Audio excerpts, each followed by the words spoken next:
Now the book time on this job is 7 or 8 hours. Usually it ends up taking a little bit longer than that. Now the point is, you're probably not going to get this done in one day. It could very easily overlap into the second day. Now in our case, we had pulled it into the garage about halfway so we could start working on it. We had too many other things in the way to get it all the way in. Came to the end of the day, we can't leave it halfway out, so we're going to have to move the vehicle. Now in this case, we've got the whole steering column and everything down. How are you going to shift that? Well, here's a little tip that will help you be able to shift this in neutral so that you could push it in or out and close it up for the day and then get back on it the next day. Now you can see that we've actually dropped the steering column down to be able to get it pulled back. But when we do that, right in here is your gear shifter. Your shifter arm moves this lever. Now you can't shift this because it's got a shift interlock. You have to be able to turn the key. We've got the battery disconnected. But you can actually just, this part right here is that goes down to the shift on the transmission. So you can take a pry bar and just pry this off. Once you do that, then you can shift it from park, neutral, and so forth. So they just shift it into where it's in neutral, and then you can push the vehicle. Now remember to put it back together before you put all the steering column, and that just simply pushes onto that stud.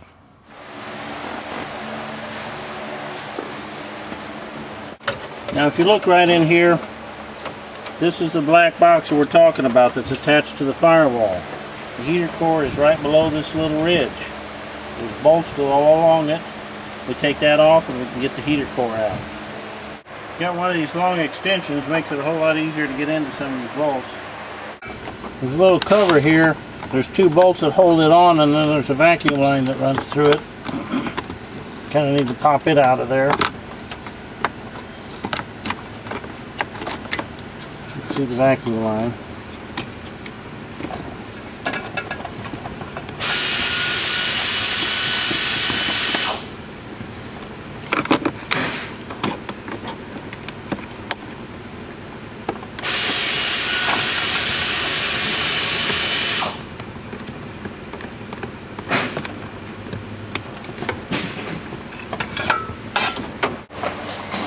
There's screws all the way around this thing. You got to take them all off. I didn't count how many there were, but once you get them off, then the top cover of this will come off.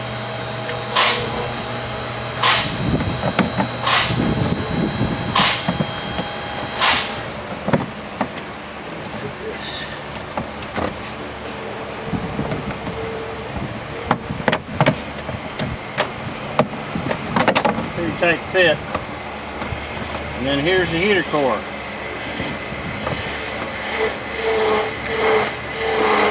Now when you're changing the heater core on these, there's one other thing that you need to change. If you're a do-it-yourselfer and you're doing this yourself, do it to help yourself. If you're a tech doing it, do it to help the customer.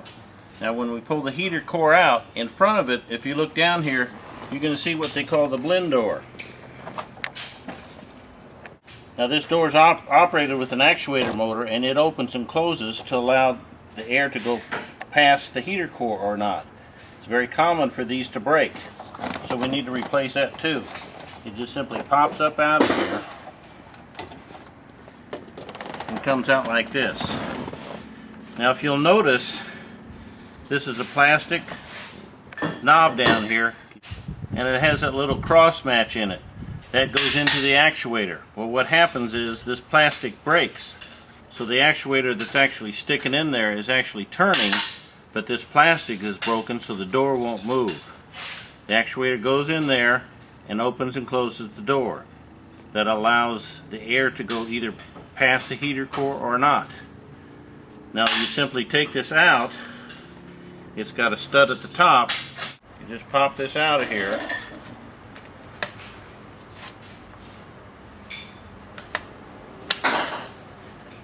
And the door comes out. Now I want to show you the replacement. You know, Dorman makes a lot of parts that are handy for us because they fix problems. Now you can buy one of these from your parts store. This one is Dorman 902207, but be sure and talk to your parts people to get the one that's for your vehicle.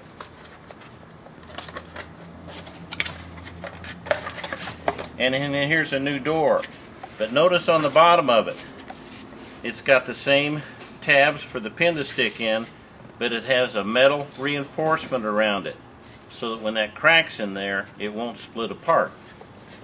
Now, as you can tell, it's a big job to get to this heater core. What you don't want to happen is to put that heater core in and then a week, a month, or a year later have to do this whole job again because you have to go the same distance in to get to this blend door. So change it now while you're in there. Now if you look down here, underneath is the actuator motor, and the shaft comes through right there, and that's what sticks into the blend door.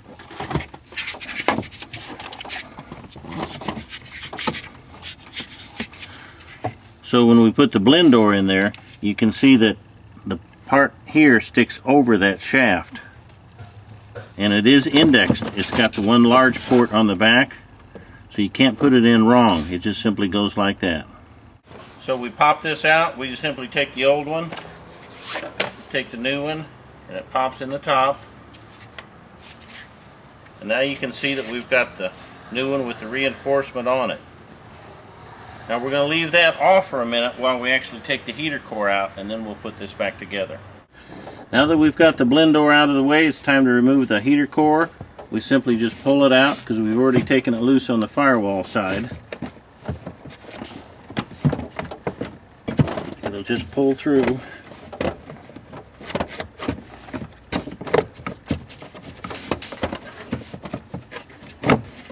Now when you pull this heater core out, if you notice in the back here, there's like a sponge sealer. That has to come off, but it's all one piece. It actually tucks behind the AC evaporator over there. Simplest way to do this is simply just cut it. Just take a razor blade and get back here. Just cut it straight down.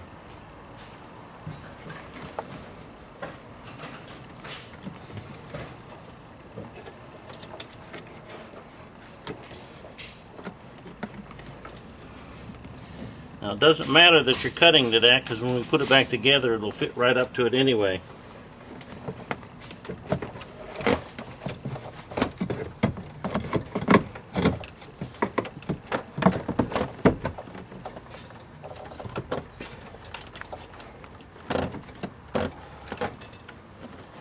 Got a little bit more.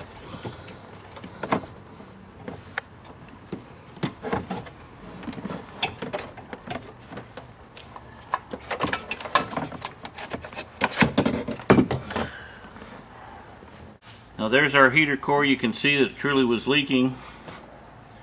And here's what I'm talking about, this sponge foam that was back there. If you just simply cut it here, because when we put it back together it'll butt up right to it and seal it just fine. If you have any leftover water down in there, just dry that all out before you put it back together.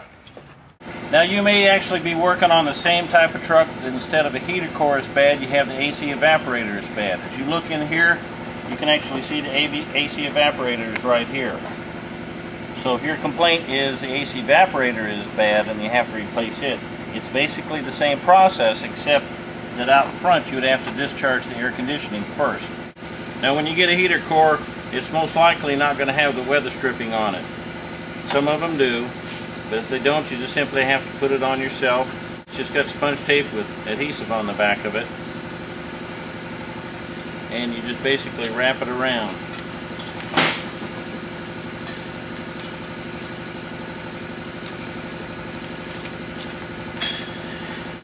That's just to seal the airflow as the air is blowing past it. Now, as usually is the case, sometimes you have to swap parts. As we look at this heater core, I want you to look at something that you specifically need to notice. Over here on this side, we need to swap these over to the new heater core. But if you look, this one has 2 O-rings and this one only has 1.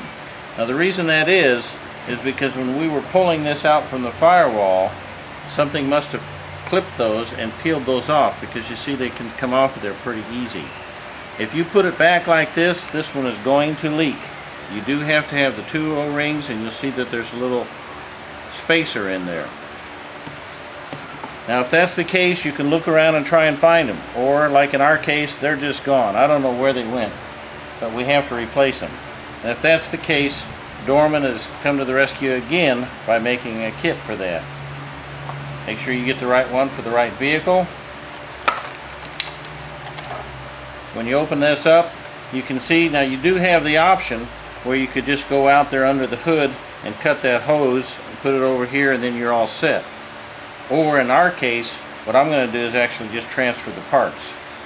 So you want to take this out. There is a little plastic spacer in there that I'm going to take out. And then you have one O-ring. And now this one has a spacer. It's actually a black spacer instead of clear like this one. Now you can also tell, if you look at this, you can see where that's shiny. And under this one it's shiny. So again, that's evidence that there should have been something there. Now if you actually lose them both, then just get two kits. But you put your plastic spacer on, you put your O-ring over it, and you're ready to go. Now when we put that through the firewall, our quick connects will go down on there. Now, we've got to transfer this all over here. So I'm going to take these off.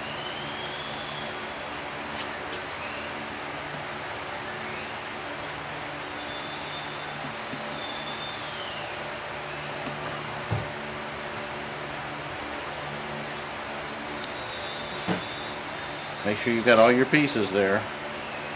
That comes over here and it just snaps down. You have an O-ring, spacer, and an O-ring. Now sometimes as well, when you take this off and you're pulling those off of the old connectors, sometimes they're stuck so bad you'll actually break these plastic things. If that's the case, get you new ones.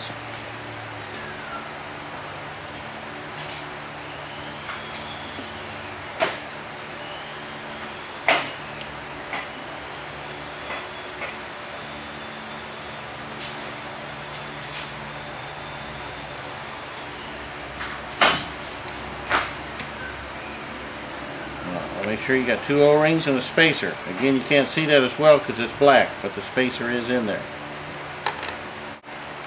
Now here's just a tip that you might want to keep in mind. We lost these things when we pulled them out, so you can actually lose them while you're putting them back in again. So what you might want to do is just pull these off,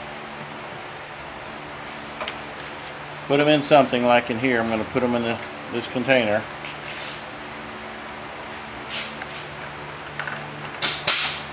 I'm going to save that, put them back on once I get this back in the firewall, because you always run the risk of when you're stabbing that through the firewall, you could lose them again. So now at this point, we just need to transfer our seal.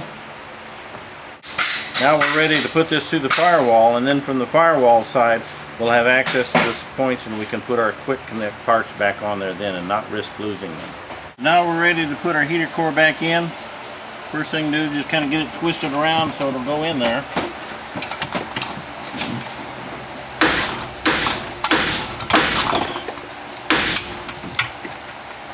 Now this piece of foam has to go back around the back side. It's going to be kind of difficult to put that in there right when it's like this. So I take this off and then put this back in the back.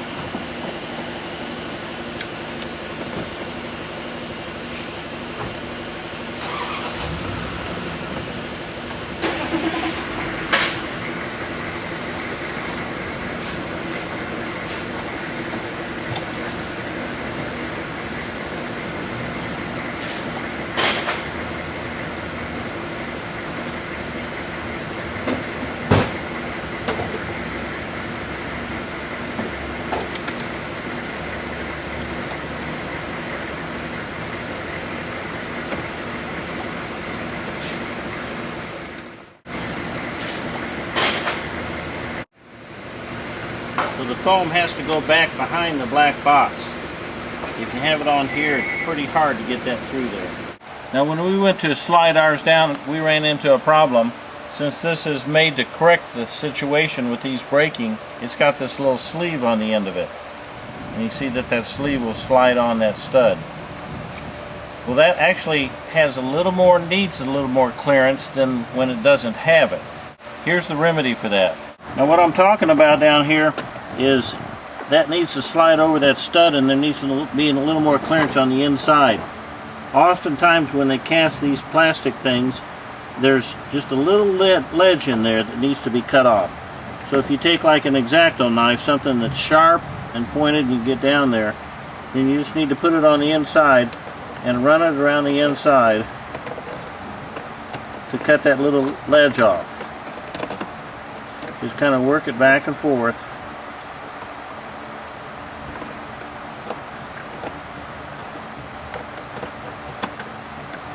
Just keep going.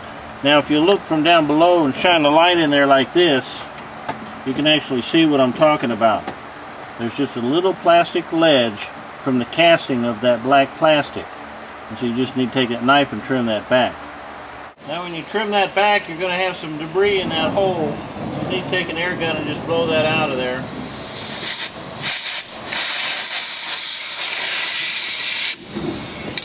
Now your collar should just fit straight on in there. It needs to go in and all the way down. I don't want to drop it down in there, but you can see that it needs to go, I'm holding it up, but it needs to go all the way down in there. If your collar won't go down in there, it won't snap in place. Now we'll take a collar and put it back on.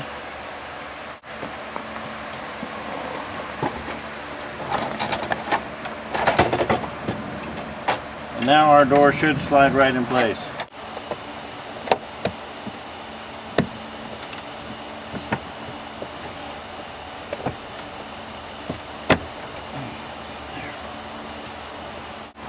Now once you get that slid in place, you'll know this is all the way down if you're flush here. If this is up higher, then your lid that goes over the top here won't go down. That needs to be flush right through there. Now at this point, we're about halfway done. We've got it all taken apart. We've got our heater core in there. Now it's basically time to start putting everything back in order. We put this cover on, start putting everything back together, just in reverse of the way you did. Now if you're watching this video and your heater core is leaking and you go to the shop, now you'll understand why they're going to charge you over $600 to do this job, because of the amount of time and effort that's involved in it. It's not the parts that are all that expensive, it's just a lot of work. Now if you're a technician and you've been assigned this job and you've never done it before, you can see what you've got. You've got somewhat of a path here now of how to proceed. Take your time, be smart, and get it done.